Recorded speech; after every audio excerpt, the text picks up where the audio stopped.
ಅಲ್ಲ ಅಮ್ಮ, ನೀವು ನನ್ನನ್ನು ಏನು ಅಂದ್ಕೊಂಡಿರಿ? ಯಾವ ಒಂದು ಕೆಲಸ ಮಾಡಬೇಕಾದ್ರೂ ನನ್ನ ಹತ್ರ ಒಂದು ಮಾತು ಕೇಳಲ್ಲ. ನಾ ಏನಾದರೂ ಹೇಳಿದ್ನ ನಿಮಗೆ? ನಿಜವಾಗ್ಲೂ ನನ್ನನ್ನು ತೊಗೊಂಡೋಗಿ ಎಲ್ಲರೂ ಸೇರಿಸ್ಬೇಕು, ಜವಾಬ್ದಾರಿ ತಗೋಬೇಕು ಅನ್ನೋ ಕಾಲಕ್ಕೆ ನೀವೇನು ತಗೊಂಡ್ಲ? ನಾನೇ ಒಂದು ಕಾಲೇಜಿಗೆ ಸೇರಿನಿ, PUC ಹೆಂಗೋ ತಕ್ಕ ಮಟ್ಟಿಗೆ ಪಾಸ್ ಆಗೀನಿ, ಇಲ್ಲೇ ಡಿಗ್ರಿನೂ ಮಾಡ್ತೀನಿ. ಅವಾಗ ನಾನು ಬೇಡ ಡಿಗ್ರಿ ಮಾಡಲ್ಲ, ಏನಿಲ್ಲ, ಸುಮ್ಮನೆ ಎಲ್ಲರೂ ಹೋಗಿ ಜಾಬಿಗೆ ಸೇರೋದು ಅಂದ್ಕೊಂಡಿದ್ದೆ. ಈಗ ಬೇಡ, ನಾನು ಡಿಗ್ರಿ ಒಂದು ಮಾಡ್ಕೊಂಡು ಆಮೇಲೆ ಜಾಬಿಗೆ ಸೇರ್ತೀನಿ. ಡಿಗ್ರಿ ಮಾಡೋಕ್ಕೆ ಎಲ್ಲಾದ್ರೇನು, ಸುಮ್ಮನೆ ಅಲ್ಲಿ ಇಲ್ಲಿ ಡೊನೇಷನ್ ಕಟ್ಟಿ ದೊಡ್ಡ ದೊಡ್ಡ ಕಾಲೇಜೆಲ್ಲ ಬೇಡ. ನನಗೆ ಇಲ್ಲೂ ಸುಮಾರು ಕೆಲಸ ಆದವೆ, ಇದನ್ನು ನಿಭಾಯಿಸ್ಕೊಂಡು ನಾನು ಕಾಲೇಜಿಗೆ ಹೋಗಿ ಬಂದ್ಕೋತೀನಿ. ನನ್ನ ಬಗ್ಗೆ ನೀವು ತಲೆ ಕೆಡ್ಸ್ಕೊಳೋದು ಬೇಡ. ಯೋಚನೆ ಮಾಡಬೇಕಾದಾಗಲೇ ಮಾಡಲ, ಈಗ ಮಾಡ್ಕೊಂಡು ಎಲ್ಲ ಎಡವಟ್ಟು ಮಾಡಿ ಇಡ್ತೀರಿ. ನನ್ನ ಹತ್ರ ಒಂದು ಮಾತು ಕೇಳಲ್ಲ. ಹೇಳಿಬಿಡು ಮತ್ತೆ ನಿನ್ನ ಗಂಡಗೆ, ನಾನು ಮತ್ತು ಅವರು ತೋರಿಸಿದ ಯಾವ ಕಾಲೇಜಿಗೂ ಸೇರಲ್ಲ, ನಾನು ಇಲ್ಲೇ ಹೋಗೋನು, ಇಲ್ಲೇ ಡಿಗ್ರಿ ಮಾಡೋನು ನಾನು, ಅಷ್ಟೇ. ಸುಮ್ಮನಿರ ಸಾಕ, ಇದು ಒಳ್ಳೆ ಕಥೆ ಆಯ್ತಲ್ಲ. ಏನು ಕೆಟ್ಟದ್ದೇನಾರು ಮಾಡಿ ನೀನು ಓದ್ಬೇಡ, ಬರೀಬೇಡ, ಅಲ್ಲಿ ಕೆಲ್ಸಕ್ಕೆ ಸೇರು, ಇಲ್ಲಿ ಕೆಲ್ಸಕ್ಕೆ ಸೇರು, ಹೋಟ್ಲಲ್ಲಿ ಲೋಟ ತೊಳಿ ಅಂತ ಬಿಟ್ಟರೆ ಹೌದು ನೀ ಕೇಳೋದು ಸಮ, ಎಂತಕ್ಕೆ ಹಂಗೆ ಮಾಡ್ತಿದ್ದೀರಿ ಅಂತ. ಇದು ಹಂಗಲ್ಲ, ಓದ್ಬೇಕು ಅಂತ ನಿಂಗೆ ಆಸಿತ್ತು, ಹೌದಾ ಅಲ್ಲ? ಓದ್ಸಕ್ಕಂತಲೂ ಸಹ ಮಾಡ್ತಾ ಇದ್ದಾರೆ, ನೀ ಯಾಕೆ ಅದಕ್ಕಷ್ಟು ಇದು ಮಾಡ್ತೀಯ? ಕೆಟ್ಟದ್ದೇನಾರು ಹೇಳಿದ್ರೆ ಹೌದು ಅಂತ, ಇಲ್ಲಿ ಬೇಡ, ಅವರು ಮನೇಲಿ ಎಂತಕ್ಕೆ ಅಲ್ಲಿ ಹೌದಾದರಲ್ಲದರ ಹತ್ರ ಎಲ್ಲ ಮಾತಾಡ್ತಾ ಬಸ್ಸಲ್ಲಿ ಗಿಸ್ಸಲ್ಲಿ ಇದು ಮಾಡ್ತಾ ಹೋಗಕ್ಕ ಏನು ಬೇಡ. ಹಾಸ್ಟೆಲಲ್ಲೇ ಇರೋ, ಗನ ಮಾಡ್ಬೋದು. ಎಲ್ಲ ಹೇಳ್ತಿದ್ರು ಇಷ್ಟು ಕೆಲಸ ಮಾಡ್ಕೊಂಡು ಇಷ್ಟು ನಂಬರ್ ತೆಗ್ದಾನೆ ಎಲ್ಲರೂ ಅಲಾಕತ ಓದೋಕ್ಕೆ ಅಂತಲೇ ಬಿಟ್ಟಿದ್ರೆ ಅವ್ನು ಇನ್ನೆಷ್ಟು ತೆಗಿತಿದ್ದ ಅಂತ ನೋಡೋಣ. ಡಿಗ್ರಿಗೆ ಡಿಗ್ರಿಲಿ ಕರ್ನಾಟಕಕ್ಕೆ ಒಂದು ರ್ಯಾಂಕ್ ಬಾ ನೋಡೋಣ. ಇಲ್ಲ ಅವ್ರಿವ್ರ ಮಕ್ಳದ್ದೆಲ್ಲ ನೋಡ್ತೀವಲ್ಲ ನಾವು ಆ ಪೇಪರಲ್ಲಿ ಟಿ ವಿಲಿ ಎಲ್ಲ ಹೆಸರು, ನಮ್ಮ ಮಕ್ಳದ್ದು ಒಂದು ಯಾಕೆ ಬರಬಾರ್ದಾ? ಹಂಗೆ ಆಸಿರಲ್ಲ. ರ್ಯಾಂಕ್ ಬಂದರೆ ಖಂಡಿತ ಇದು ಮಾಡ್ತಾರೆ, ನಿಂಗೆ ಆತದೆ. BA ಒಂದು ರ್ಯಾಂಕ್ ತೊಗೊಳೋದೇನು ಭಾಳ ದೊಡ್ಡ ವಿಚಾರ ಏನಲ್ಲ. ನೀ ಸೇರು, ಅಲ್ಲೇ ಹೋಗೋ ಕಾಲೇಜಿಗೆ ಸೇರು, ಒಳ್ಳೆ ಕಾಲೇಜಂತೆ. ಹಂಗೆ ಸಾಧಾರಣದರೆಲ್ಲ ಬಂದು ಸೇರಲ್ಲಂತ ಆ ಕಾಲೇಜಿಗೆ. ಏನೋ ನಿನ್ನ ಅಪ್ಪನ ಫ್ರೆಂಡ್ಸ್ ಯಾರು ಪರಿಚಯ ಇದ್ದಿದ್ದಕ್ಕೆ ಸ್ವಲ್ಪ ಫೀಸೆಲ್ಲ ಕಮ್ಮಿ ಮಾಡ್ಯಾರಂತೆ. ಹಾಗಾಗಿ ನಿಮ್ಮತ್ತೆ ಅದಕ್ಕೂ ಅಲ್ಲ ಮುರಿ ಅಂತ ಹೇಳ್ಬೇಡ ನೋಡಿ ಚೋಟು, ಹೇಳಿನಿ. ನಂಗೆ ಗೊತ್ತಮ್ಮ ಆ ಕಾಲೇಜು. ಹೋದ ಸರಿ ನಮ್ಮ ಕಾಲೇಜಿಂದನೇ ಸುಮಾರು ಜನ ಹೋಗಿ ಸೇರ್ಯಾರಲ್ಲಿಗೆ. ಸೇರಿದ ಮೇಲೆ ಗೊತ್ತಾಗಿದ್ದವರಿಗೆ, ಸುಮ್ಮನೆ ದೂರದ ಬೆಟ್ಟ ಕಣ್ಣಿಗೆ ನುಣ್ಣಗೆ ಅಂತಾರಲ್ಲ ಹಾಗೆ. ಇಲ್ಲೆಲ್ಲ ಹೇಳಿರ್ತಾರಲ್ಲ ಅವೆಲ್ಲ ಏನೂ ಇರಲ್ಲ ಅಲ್ಲಿ. ಮಾಮೂಲಿ ಈ ಕಾಲೇಜಲ್ಲೆಲ್ಲ ಹೆಂಗೆ ಪಾಠ ಮಾಡ್ತಾರೋ ಅಲ್ಲೂ ಹಾಗೆ ಮಾಡ್ತಾರೆ. ಅದಕ್ಕಾಗಿ ನಾ ಸುಮ್ಮನೆ ಎಂತಕ್ಕೆ ಸಾವಿರಾರು ರೂಪಾಯಿ ಖರ್ಚು ಮಾಡಬೇಕು? ಖರ್ಚು ಮಾಡಬೇಕಾದ ಕಾಲದಲ್ಲೇ ಮಾಡಲಾ, ಈಗ ಎಂತಕ್ಕೆ? ಯಾವುದೊಂದಕ್ಕೆ ನೋಡಿದ್ರು ದುಡ್ಡಿಲ್ಲ ಅಂತಿರ್ತಾರೆ ನಿನ್ನ ಗಂಡ. ಫೀಸ್ ಕಟ್ಟೋಕೆ ಎಲ್ಲಿಂದ ತತ್ತಾರಂತೆ? ಕಾಲೇಜಿಗೆ ಒಂದು ಕಟ್ಟಿದ್ರೆ ಸಾಕ? ಹಾಸ್ಟೆಲ್ ಫೀಸ್ ಬೇಡ, ಅಲ್ಲಿ ಹಾಸ್ಟೆಲಿಗೆ ಮೆಸ್ ಬಿಲ್ ಬೇಡ ತಿಂಗಳ. ಆಮೇಲೆ ನಂಗೆ ಪಾಕೆಟ್ ಮನಿ ಅಂತ ಬೇಕಾಗೇ ಆಗ್ತದೆ ಹೊರಗಡೆ ಇರೋಷ್ಟೊತ್ತಿಗೆ. ಎಲ್ಲಿಂದ ತತ್ತೀರಿ? ಕಡಿಕೆ ಅರ್ಧ ವರ್ಷ ಆದ ಕೂಡಲೇ ಇಲ್ಲ ನಮ್ಮ ಕೈಲಾಗಲ್ಲ, ನೀವು ವಾಪಸ್ ಬಾ ಅಂದರೆ ನಂಗೆ ಒಟ್ಟಿನಲ್ಲಿ ಅದು ಇಲ್ಲ ಇದು ಇಲ್ಲ ಆಗ್ತದೆ. ನಾನು ಇಲ್ಲಿಗೂ ಹೋಗಲ್ಲ, ನೀನು ಹೇಳಿಬಿಡು, ನಾನು ಇಲ್ಲೇ ಕಾಲೇಜಿಗೆ ಹೋಗಮ್ಮ. ಚೋಟು, ತಲೆ ಅಲ್ಟೆ ಮಾಡಬೇಡ. ಇವರು ಅದಕ್ಕಾಗಿ ಎಷ್ಟು ದಿವಸದಿಂದ ಗೋಳು ಬರ್ತಾಯಿದ್ರು ಗೊತ್ತಾನ. ನಾನೇ ಬೈತಿದ್ದೆ, ಎಂತಕ್ಕೆ ಆ ಥರ ಮಾಡ್ತಾರೆ ಅಂದಾಗ, ಏನಾರು ಮಾಡಿ ಈ ಸತಿನಾರು ಒಂದು ಒಳ್ಳೆ ಕಾಲೇಜಿಗೆ ಸೇರಿಸ್ಬೇಕು, ಅದಕ್ಕಾಗಷ್ಟು ದುಡ್ಡು ನಾನು ಸಂಪಾದನೆ ಮಾಡ್ತೀನಿ ಅಂತ ಹೇಳಿ ಮಾಡಿ ಇಟ್ಟಾರೆ. ಅವರೇ ಸೇರಿಸಿಷ್ಟೊತ್ತಿಗೆ ನಿಂಗೇನ ಏನಿಲ್ಲ, ಊರು ಓಡೋತದ, ಕಾಲೇಜ್ ಓಡೋತದ, ಮನುಷ್ಯರು ಓಡೋತಾರ ಇರ್ತಾರೆ. ನೀನು ಅಲ್ಲಿದ್ದವೇನು ಅಲ್ಲೇ ಇರಲ್ಲ, ಮಧ್ಯೆ ಮನೆಗೆ ಬರೋಕ್ಕೂ ಬಿಡ್ತಾರಂತೆ. ಸುಮ್ಮನೆ ಇದ್ಬಿಡು ಚೋಟು, ನೋಡಿ ಹೇಳಿನಿ. ನೀ ಈ ಸತಿ ಮಾತ್ರ ಇಲ್ಲಿಂದ ಹೋಗೋದು ಬೇಡ. ಅಯ್ಯೋ ದೇವ್ರೆ, ಆಚೀಚೆ ಹುಡುಗರೆಲ್ಲ ಒಂದೊಂದು ಅಭ್ಯಾಸ ಇವ್ರು ಹೇಳ್ತಾರೆ, ನನಗೆ ಭಾಳ ಆಶ್ಚರ್ಯ ಆಗ್ತದೆ. ಹಂಗಾರೆ ಈ ಕಾಲದಲ್ಲಿ ಇಷ್ಟು ಸಣ್ಣ ಹುಡುಗರೆಲ್ಲ ಹಿಂಗೆ ಮಾಡ್ತಾರೆ ಅಂತ. ಬೇಡ, ಅವ್ರ ಸಹವಾಸನೇ ಬೇಡ. ನೀ ಸುಮ್ಮನೆ ಹೋಗಿ ಹಾಸ್ಟೆಲಲ್ಲಿ ಇದ್ದುಬಿಡು. ಸುಮ್ಮನಿರಮ್ಮ ನೀನು, ಅವೆಲ್ಲ ನೆವ ಹೇಳಬೇಡ. ಹಂಗೆ ಸಹವಾಸ ದೋಷದಿಂದ ಹಾಳಾಗೋದಾಗಿದ್ರೆ ಇಷ್ಟೊತ್ತಿನ ಒಳಗೆ ಹಾಳು ಆತಿದ್ದೆ. ಗೊತ್ತು ನನಗೆ, ನನ್ನ ಜವಾಬ್ದಾರಿ ಏನು ಅಂತ ನಾನು ಚೆನ್ನಾಗಿ ತಿಳ್ಕೊಂಡಿನಿ. ಯಾರ ಜೊತೆನೂ ಸೇರಲ್ಲ, ಸೇರಿದ್ರು ಅನಿಲ್ ಅಣ್ಣನ ಜೊತೆ, ಪಾಪಣ್ಣನ ಜೊತೆ ಹಿಂಗೆ ಮಾತಾಡ್ತಿರ್ತೀನಿ. ಮತ್ತು ಯಾರ ಜೊತೆನೂ ನಾನು ಸೇರಕ್ಕೆ ಹೋಗಲ್ಲ.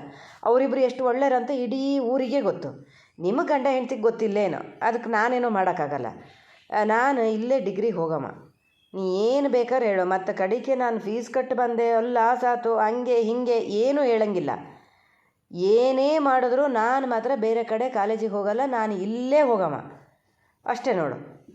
ಆದರೂ ನೀನು ನಂಗೆ ಒಂದು ಡೌಟ್ ಕ್ಲಿಯರ್ ಮಾಡಲ. ಇಷ್ಟು ದುಡ್ಡು ಅಪ್ಪ ಎಲ್ಲಿಂದ ಬಂತು? ಯಾರ ಹತ್ರ ಇಸ್ಕೊಂಡಾರೆ? ಅದನ್ನು ಯೋಚನೆ ಮಾಡಿಯಾ ನೀನು? ಓದೋಕ್ಕೆ ಅಂತ ಮಗನ ಓದ್ಸೋಕ್ಕೆ ಅಂತ ಎಲ್ಲ ಹೋಗಿ ಲಕ್ಷಗಟ್ಟಲೆ ಸಾಲ ಮಾಡಿರ್ತಾರೆ. ಆಮೇಲೆ ಅದನ್ನು ತೀರ್ಸೋಕ್ಕೆ ಅದರ ಬಡ್ಡಿ ಕಟ್ಟೋದೆ ಮತ್ತು ಮುಂದಿನ ವರ್ಷದ ಉತ್ಪತ್ತಿ ಸಾಕಾಗ್ತದೆ. ಗೊತ್ತಿದ್ದು ಮತ್ತು ನೀನು ಅವ್ರು ಹೇಳ್ದಂಗೆ ಕೇಳ್ತೀಯಲ್ಲಮ್ಮ ನೀನು. PUCನೇ ಇಲ್ಲಿ ಮಾಡಿದವನಿಗೆ ಡಿಗ್ರಿ ಮಾಡೋಕ್ಕಾಗಲ್ಲ. ಸಾಧಾರಣ ಎಲ್ಲರೂ PUCಗೆ ಹೊರಗಡೆ ಒಳ್ಳೊಳ್ಳೆ ಕಾಲೇಜಿಗೆ ಸೇರಿಸ್ತಾರೆ. ಅದನ್ನೇ ನಾನು ಇಲ್ಲಿದ್ದು ಓದಿನಿ. ಇನ್ನು ಡಿಗ್ರಿ ಮಾಡೋಕ್ಕಾಗದೆ ಏನೋ. ನಂಗೆ ಹೇಳೋದು ಹಾಗಿರಲಿ, ಫಸ್ಟ್ ಇವತ್ತು ನಿನ್ನ ಗಂಡ ಮನೆಗೆ ಬಂದ ಕೂಡಲೇ ಅವನ ಫೀಸಿಗೆ ದುಡ್ಡು ಎಲ್ಲಿಂದ ತಂದ್ರಿ ಅಂತ ಕೇಳ್ಕೆ ನೋಡು. ಇಲ್ಲಿದ್ರೆ ಮತ್ತೆ ಹನುಮಂತನ ಬಾಲದ ಥರ ಸಾಲ ಬೆಳೀತಾ ಹೋಗ್ತಿರ್ತದಮ್ಮ. ನನಗಂತೂ ಸಾಧ್ಯ ಇಲ್ಲ. ಒಳ್ಳೆ ಮಾತಲ್ಲಿ ಕೇಳು. ಸಾಲ ಎಲ್ಲೂ ಮಾಡ್ಲಂತ ನನಗೂ ಗೊತ್ತು, ಹೆಂಗೆ ಎಲ್ಲಿ ಇದು ಮಾಡಿದ್ದು ಅಂತ. ಏನು ಬೇರೆಯವ್ರ ಹತ್ರ ಯಾರ ಹತ್ರನೂ ಕೇಳೋಕ್ಕೆ ಹೋಗಲ್ಲ. ನೀನು ಅದಕ್ಕಾಗಿ ಏನು ತಲೆ ಕೆಡಿಸ್ಕೋಬೇಡ. ನಿನ್ನ ಕಾಲೇಜಿಗೆ ಸೇರಿಸಿದ್ರೂ ಸಹಿಯಲ್ಲ, ತಿಂಗಳ ಎಷ್ಟು ಕಟ್ಟಬೇಕು ಅಷ್ಟು ಕಟ್ಟಿದ್ರೂ ಸಹಿಯಲ್ಲ. ಸುಮ್ಮನೆ ಒಪ್ಪಿಗೆ.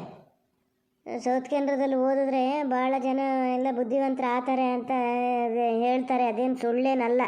ನೀವು ಹೋಗು, ಅಲ್ಲಿ ಓದಿದ್ರೆ ಎಷ್ಟು ಗ್ರೇಡ್ ಇರ್ತದೆ ಅಂತ ಗೊತ್ತಾನ. ಸೌತ್ ಕೇಂದ್ರಕ್ಕೆ ಹೋದರೂ ಬುದ್ಧಿವಂತರಾಗೋದಲ್ಲ. ಬುದ್ಧಿವಂತರೆಲ್ಲ ಅಲ್ಲೇ ಹೋಗಿ ಓದಕ್ಕೆ ಹೋಗ್ತಾರಲ್ಲ, ಹಾಗಾಗಿ ಒಳ್ಳೆ ಮಾರ್ಕ್ಸ್ ಬರ್ತದಷ್ಟೇ. ಎಲ್ಲ 90 ಮೇಲೆ ಬರೋರನ್ನೇ ಸೇರಿಸ್ಕಿದ್ದಾರೆ ಕಾಲೇಜಿಗೆ. ರಿಸಲ್ಟ್ ಚೆನ್ನಾಗಿ ಬರದೆ ಏನಾಗ್ತದೆ? ಕೊನೆಗೆ ಅಲ್ಲಿ ಓದೋಕ್ಕೂ ಎಲ್ಲ ಬುದ್ಧಿವಂತರು ಆಗ್ತಾರೆ. ಸೌತ್ ಕೇಂದ್ರದಲ್ಲಿ ಓದೋರೆಲ್ಲ ಬುದ್ಧಿವಂತರು ಅಂತ ಏನಿಲ್ಲ. ಎಲ್ಲ ಕಡೆನೂ ಒಂದೇ ಥರ. ಸುಮ್ಮನಿರೋ ನೀನು. ನಮ್ಮ ಕಾಲೇಜು ಚೆನ್ನಾಗೇ ಅದೇ. ಅದು ಎಂಥದಾರ ಆಗಲಿ, ನೀವು ಹೋಗಿ ಸೇರ. ಹೇಳಿದ ಮಾತು ಕೇಳ. ಈ ಊರಲ್ಲಿ ನೀ ಇರೋದು ಬೇಡ ಅಂದರೆ ಬೇಡ ಅಷ್ಟೇಯ. ಏನು ಮಾತಂತ ಆಡ್ತೀಯಮ್ಮ? ಯಾರು ಮಳೆಗಾಲದಲ್ಲೆಲ್ಲ ಕೆಲಸ ಮಾಡಿಸೋದೆಲ್ಲ ಯಾರು? ಹೆಂಗಾಗ್ತದೆ? ಇಲ್ಲಿ ಮನೆ ಜವಾಬ್ದಾರಿ ತೊಗೊಳೋದು ಯಾರು? ನಾನು ಇಲ್ಲಿ ಬೇಡ ಅಂದಂಗೂ ಅಲ್ಲಿ ಹೋಗಿ ಆ ಮಿಷನ್ ಹತ್ರ ಕೂರ್ಸಾರಲ್ಲ, ಅಲ್ಲಿ ನೋಡ್ಕೊಳೋದು ಯಾರು? ಏನು ತಮಾಷೆ ಮಾಡ್ತಿದ್ದೀಯ ನೀನು? ತಿಂಗಳಿಗೆ 5,000 ರೂಪಾಯಿ ಕಟ್ಬೇಕಾಗ್ತದೆ ಮೆಸ್ ಬಿಲ್ಲಲ್ಲಿ. ಎಲ್ಲಿಂದ ತತ್ತೀರಿ? ಮತ್ತು ಅದಕ್ಕೆ ಹೋಗಿ ಇನ್ನೊಂದು ಕಡೆ ಎಲ್ಲರೂ ಸಾಲ ಮಾಡೋದಾ? ಅದೇ 5,000 ರೂಪಾಯಿಗೆ 5,000 ರೂಪಾಯೂ ಬೇಡ. ನಮ್ಮ 3 ಜನರ ಖರ್ಚು ಆಗ್ತದೆ ತಿಂಗಳಲ್ಲಿ. ಯಾಕೆ ಸುಮ್ಮನೆ ಅಲ್ಲಿ ಹೋಗಿ ದುಡ್ಡು ದಂಡ ಮಾಡಬೇಕು? ಸುಮ್ಮನೆ ಇರು. ನಾನು ಹೋಗಲ್ಲ ಅಂದರೂ ಹೋಗಲ್ಲ. ನೀ ಎಷ್ಟೇ ಹೇಳೋ. ಇಷ್ಟು ದಿವಸ ಅಂತೂ ನೀವು ಹೇಳ್ದಂಗೆ ಕೇಳಾತು. ಇನ್ನಾದರೂ ನನಗೆ ಹೆಂಗೆ ಬೇಕೋ ಹಾಗೆ ಇರ್ತೀನಮ್ಮ ನಾನು. ನೀನು ಮತ್ತೆ ಏನು ಹೇಳಕ್ಕೆ ಬರಬೇಡ. ಮತ್ತು ನೀ ಹೇಳಿದ ಮಾತು ಕೇಳಲ್ಲ, ಅಷ್ಟು ಹೇಳಿದ್ರು ಕೇಳಲ್ಲ ಅಂತ ಮತ್ತು ಆಮೇಲೆ ಹೇಳಕ್ಕೆ ಶುರು ಮಾಡಬೇಡ. ನಿನ್ನ ಗಂಡಗೆ ಹೇಳಿಬಿಡು, ನಾನಂತೂ ಯಾವ ಕಾಲೇಜಿಗೂ ಹೋಗಲ್ಲ, ಇಲ್ಲೇ ಇರವ. ಯಾರು ಸಹವಾಸ ಮಾಡಬೇಕು ಏನು ಎತ್ತ ಅಂತ ಅವೆಲ್ಲ ನಂಗೆ ಗೊತ್ತಾಗಿದೆ. ನಿನ್ನ ಗಂಡನ ಹಂಗಿದ್ದರೆ ಸಹವಾಸ ಅಂತೂ ನಾ ಖಂಡಿತ ಮಾಡಲ್ಲ. ಅಷ್ಟಂತೂ ಹಾಳಾಗಿ ಹೋಗೋದು ಇಲ್ಲ. ನಾ ಚೆನ್ನಾಗೇ ಇರ್ತೀನಿ, ನಂಗೆ ಗೊತ್ತು. ಮಾತು ಎತ್ತಿದ್ರೆ ನಿನ್ನ ಗಂಡ ಅಂತಿರ್ಬೇಡ, ಗೊತ್ತಾತನ? ನಿಂಗೆ ಅಂತ ಆಗ್ಬೇಕಾ ಅವ್ರ? ಏನು ಅವರಿಗೆ ನಿಂಗೆ ಏನು ಸಂಬಂಧ ಇಲ್ಲ? ಅವಾಗೆಲ್ಲ ಏನೋ ಒಂದು ಸ್ವಲ್ಪ ಇದು ಎಂತಕ ನಿನ್ನ ಗ್ರಾಚಾರಕ್ಕೆ ನಿನ್ನ PUC ಸೇರೋಷ್ಟೊತ್ತಿಗೆ ಅವರಿಗೆ ಒಂದು ಹುಷಾರಿಲ್ಲ ಅಂತ ಹಾಗಾಗಿ ಇಲ್ಲಿ ಸೇರ್ಕೊಂಡೆ. ಈಗೇನು ತೊಂದರೆ ಇಲ್ಲ, ದೇವ್ರು ನಡೆಸ್ಕೊಟ್ಟು ಅವರು ಎಂಥದ್ದು ಅಲ್ಲಿ ಇಲ್ಲಿ ಸಂಪಾದನೆ ಮಾಡ್ತಾರೆ. ಮನೇಲಿ ಏನೋ ಹಣಕಾಸಿನ ತೊಂದರೆ ಇಲ್ಲ, ಮಳೆಗಾಲದಲ್ಲಿ ಕೆಲಸ ಮಾಡಿಸ್ತಾರೆ ಅವರು. ಏನು ತೋಟದ ಔಷಧಿ ಹೊಡ್ಸೋದು ಇವೆಲ್ಲ ಏನಾಗಲ್ಲ ಇವರಿಗೆ. ಆಗ್ತದೆ, ಸುಮ್ಮನೆ ನೀನು ಹೋಗು. ನಮ್ಮನೆ ತೋಟದ್ದಂತೂ ಇದು ಮಾಡ್ತಾರೆ. ಅಜ್ಜಿ ತೋಟದ್ದು ಮತ್ತು ಅವ್ರ ಪಾಪ ಬೇರೆ ಯಾರ ಹತ್ರನಾದ್ರು ಕೇಳಕ್ಕೆ ಹೋಗ್ಬೇಕಾ? ಅವರಾರು ಏನು ಅಂದ್ಕೊಳಲ್ಲಮ್ಮ. ಮೊಮ್ಮಗ ಅಂತ ಒಂದೆಲ್ಲ ನಂಬ್ಕೊಂಡಿದ್ದು ಇವನು ಈಗ ಅರ್ಧದಲ್ಲಿ ಕೈ ಕೊಟ್ಟು ಹೋದ ಅಂತ ಅಂದ್ಕೊಳಲ್ಲ. ಬೇಡ, ನಾನು ಎಲ್ಲಿಗೆ ಹೋಗೋದು ಇಲ್ಲ. ಅಲ್ಲ, ಇದು ಒಳ್ಳೆ ಕಥೆ ಆಯ್ತಲ್ಲ. ಅದಕ್ಕೆ ನಿನ್ನ ಅಪ್ಪಿಲ್ಲನಾ? ಮಗ ಅವರು, ನೀನು ಮೊಮ್ಮಗ. ಮಗನಕ್ಕಿಂತ ಹೆಚ್ಚಾಗ್ಬಿಟ್ಟ ನೀನು. ಅವ್ರ ಅಪ್ಪ ಅಮ್ಮನ ಅವ್ರಿಗೆ ಹೆಂಗೆ ನೋಡ್ಕೋಬೇಕು ಅಂತ ಗೊತ್ತು. ಇವ್ರು ತೋಟದ ಕೆಲಸ ಮಾಡಿಸ್ತಾರೆ, ಈಗ ಆ ತೋಟದ ಕೆಲಸ ಮಾಡ್ಸೋಕ್ಕಾಗಲ್ಲ, ಮಾಡಿಸ್ತಾರೆ. ನಾನು ಬೇಕಾದ್ರೆ ಅವಾಗ ಹೋಗೋದು ಬರೋದು ಮಾಡ್ತಿರ್ತೀನಿ. ನಿಂಗೆ ಆ ತಲೆ ಬಿಸಿ ಎಲ್ಲ ಬೇಡ ನಿಂಗೆ. ಸಾಕು ಸುಮ್ಮನಿರಮ್ಮ. ನೋಡಿನಿ ನಾನು ನೀ ಎಷ್ಟು ಅಜ್ಜಿ ಮನೆಗೆ ಹೋಗಿ ಬಂದೀಯ, ಅವ್ರನ್ನ ಹೆಂಗೆ ನೋಡ್ಕೊಂಡೀಯ, ಅಪ್ಪ ತೋಟದ ಕೆಲಸ ಎಷ್ಟು ಮಾಡ್ಸ್ಯಾರೆ ಎಲ್ಲ ನೋಡಿನಿ ನಾನು. ಅದೆಲ್ಲ ನೋಡಿದ ಮೇಲೆ ನಾನು ಅಲ್ಲಿ ಹೋಗಿದ್ದು ಒಂಚೂರು ಅವ್ರಿಗೆ ಹೆಲ್ಪ್ ಮಾಡೋಕ್ಕೆ ಶುರು ಮಾಡಿದ್ದು. ಸುಮ್ಮನೆ ಇರೋ. ಇಲ್ಲಪ್ಪ, ನೀವೆಲ್ಲದನ್ನೂ ಅದನ್ನು ಬೇಕಾದ್ರೆ ಮಾಡಿಸಿ ನೀವು, ನಾನೇನು ಬೇಡ ಅನ್ನಲ್ಲ. ನಾನು ಹೊರಗಡೆ ಕಾಲೇಜಿಗೆ ಹೋಗಲ್ಲ, ಇಲ್ಲೇ ಹೋಗೋನು. ಯಾಕೆ ಹೋಗಲ್ಲ? ಸತ್ತಿ ಬೆಳೆಸಿ ಎಂತಕ್ಕೆ ಮಾತಾಡ್ತೀಯ? ಅಜ್ಜಿ ನಾವು ಅಲ್ಲೇ ಮಿಷಿನಲ್ಲಿ ಹತ್ರ ಇರಬೇಕು, ಅವು ಇವು ಎಲ್ಲ ಕಳ್ಳ ನಮ ಅಂತ ಕೇಳ್ತೀಯ? ಬಾಯ್ ಬಿಟ್ಟೆ ಹೇಳ. ಅದು ಇಲ್ಲೇ ಹೋಗ್ತದೆ ಕಾಲೇಜಿಗೆ, ಹಂಗಾಗಿ ನಾನು ಇಲ್ಲೇ ಹೋಗ್ತೀನಿ ಅಂತ. ದಿನ ಮಾತಾಡೋಕ್ಕೆಲ್ಲ ಸಿಕ್ಕಬೇಕಲ್ಲ, ಅದಕ್ಕಾಗಿ ಅಲ್ಲ. ಆ ಸವಾಸ ಬಿಡಿಸ್ಬೇಕು ಅಂತಾನೆ ನೀನು ತಗೊಂಡೋಗಿ ಹೆರ್ಗೆ ಸೇರಿಸ್ತಾ ಇರೋದು. ಸುಮ್ಮನೆ ಹೋಗ್ಬಿಡು. ಮತ್ತು ಸುಮ್ಮನೆ ಕಡಿಕೆ ನಾನು ಅವ್ರ ಮನೆಗೆ ಹೋಗಿ ಏನಾರು ಹೇಳೋದು ಅವೆಲ್ಲ ಕಡಿಕೆ ಇಲ್ಲಿ ಬಂದ್ಕೊಂಡು ನೀನು ಎಂತಕ್ಕೆ ಹೋದೆ ಅಂತ ನೀ ಬಂದು ಕೇಳೋದು ಅವೆಲ್ಲ ಬೇಡ. ಅದೇ ಹಚ್ಚಾಕ್ ಕೊಟ್ಟಿರ್ಬೇಕು ಅಲ್ಲ, ಎಲ್ಲೂ ಹೋಗಬೇಡ, ನಾನು ಇಲ್ಲೇ ಇರ್ತೀನಿ ನೀನು ಇಲ್ಲೇ ಇರು ಅಂತ. ಹೆಂಗೆ ಖರ್ಚಿಗೆ ದುಡ್ಡು ಸಿಗ್ತದಲ್ಲ, ಹಿಂಗಿದ್ದರನ್ನ ಎಷ್ಟು ಜನ ನೋಡ್ಲ ನಾನು. ಅಮ್ಮ, ನೀನು ನಂಗೆ ಏನು ಬೇಕಾದ್ರೂ ಹೇಳು, ಬೆಳ್ಳಿ ಸುದ್ದಿ ಏನು ಹೇಳಕ್ಕೆ ಬರಬೇಡ. ಅದು ಏನು ಹೇಳಲ್ಲ, ಇಲ್ಲಿ ಸೇರು ಅಂತ ಹೇಳಲೂ ಇಲ್ಲ, ಎಂಥದೂ ಇಲ್ಲ. ಅಲ್ಲ, ನಿಂಗೆ ಎಷ್ಟು ಸರಿ ಹೇಳ್ತೀನಮ್ಮ ನಾನು, ಖರ್ಚಿಗೆ ದುಡ್ಡು ಸಿಗ್ತದಂತೆ. ಯಾಕೆ ಅದಕ್ಕೆ ಅಪ್ಪ ಅಮ್ಮ ಇಲ್ಲ? ನನಗಿಂತ ಜಾಸ್ತಿ ದುಡಿಯೋ ಮಾತ್ರ ಅಣ್ಣದಾನೆ, ಬೇಕಾದಂಗೆ ಅದೇ ಅವ್ರ ಮನೇಲಿ. ಅವ್ರ ಮುಂದೆ ನಾವು ಯಾವ ಲೆಕ್ಕಕ್ಕೂ ಅಲ್ಲ, ಗೊತ್ತಾನೋ? ನನ್ನ ದುಡ್ಡು ಯಾಕೆ ತಗೊಂತದದು? ಅಪ್ಪಿ ತಪ್ಪಿ ಚೇಂಜ್ ಇಲ್ಲ ಅಂದಾಗಲೂ ನಾನು ಟಿಕೆಟ್ ಮಾಡಿಸ್ತೀನಿ ನಾಳೆ ಕೊಡ್ಬೋದು ಅಂದ್ರೂ ಅದು ಟಿಕೆಟ್ ಮಾಡ್ಸೋಕ್ಕೆ ಬಿಡಲ್ಲ, ಗೊತ್ತಾನೋ? ಬೇಡ, ನನ್ನ ಟಿಕೆಟ್ ನಾನೇ ಮಾಡಿಸ್ತೀನಿ, ನಾನು ನಾಳೆ ಚೇಂಜ್ ಇಸ್ಕೋತೀನಿ ಅಂತದೆ. ಅಂಥಳಿಗೆ ಹೋಗಿ ಹೋಗಿ ಖರ್ಚಿಗೆ ದುಡ್ಡು ತಗೋತದೆ ಅಂತೀಯಲ್ಲ, ನಿಂಗೆ ಎಂತ ಆಗ್ಯದಮ್ಮ ನಿಂಗೆ? ಅವೆಲ್ಲ ಸುಳ್ಳು ಏನು ಹೇಳೋದು ಬೇಡ ನನ್ನ ಹತ್ರ, ಎಲ್ಲ ಗೊತ್ತು. ನಾನು ಕೇಳಿದ್ದೀನಿ ಸುಮಾರು ಜನರ ಹತ್ರ. ನೀ ಸುಮ್ಮನೆ ಬೇರೆ ಕಾಲೇಜಿಗೆ ಹೋಗು ಅಷ್ಟೇ. ಆಗಲಿ ಬಿಡಮ್ಮ, ನಾ ಸುಳ್ಳೇ ಹೇಳಿದ್ದು ಇಷ್ಟ ತನಕ. ಈಗ ಸತ್ಯ ಹೇಳ್ತೀನಿ, ಹೌದು, ಅವಳು ಇಲ್ಲಿ ಕಾಲೇಜಿಗೆ ಹೋಗ್ತದಾಳೆ ಅಂತಾನೇ ನಾನು ಇಲ್ಲೇ ಹೋಗೋದು, ಅವಳಿಗೆ ಖರ್ಚಿಗೆ ದುಡ್ಡು ಕೊಡಬೇಕು ಅಂತಾನೇ ಹೋಗ್ತಿರೋದು. ಏನೀಗ ನಿಧಾನದಿಂದ ಮಾತಾಡಿದ್ರೆ ನಿಮ್ಗೆ ಯಾವುದು ಅರ್ಥನೇ ಆಗಲ್ಲ ಅಲ್ಲ? ನೀನು ಏನು ತಿಳ್ಕೊಂಡಿರ್ತೀಯೋ ತಿಳ್ಕೊಂಡಿರೋ. ನಾನು ಹೆಂಗಿದ್ದೀನಿ ಅಂತ ನಂಗೆ ಗೊತ್ತು, ಅವಳು ಹೆಂಗಿದ್ದವಳು ಅಂತಲೂ ನಂಗೆ ಗೊತ್ತು. ಸಾಕು, ಅಷ್ಟು ಸಾಕು. ನೀನೇನು ಬೇಕಾದ್ರೆ ಹೇಳ್ಕ, ಏನೇ ಹೇಳಿ ಏನೇ ಮಾಡಿ ನಾನು ಇಲ್ಲೇ ಕಾಲೇಜಿಗೆ ಹೋಗಮ್ಮ. ಮನೆಯಿಂದ ಹೋಗೋದು ಬೇಡ ಅಂದ್ರೆ ನಾನು ಅಜ್ಜಿ ಮನೆಯಿಂದ ಹೋಗ್ತೀನಿ ಅಷ್ಟೇ. ಇನ್ನೊಂದು ಸತಿ ಈ ವಿಚಾರ ನನ್ನ ಹತ್ರ ಮಾತಾಡೋಕ್ಕೆ ಬರಬೇಡ. ನಾನು ಸತ್ಯ ಹೇಳಿದ್ದನ್ನು ನಂಬೋಕ್ಕಾಗಲ್ಲ, ಅದೇ ಗಂಡು ಬಂದು ಸುಳ್ಳು ಹೇಳಿದ್ರೆ ಅದನ್ನು ಪೂರ್ತಿ ನಂಬೋಕ್ಕಾಗ್ತದೆ.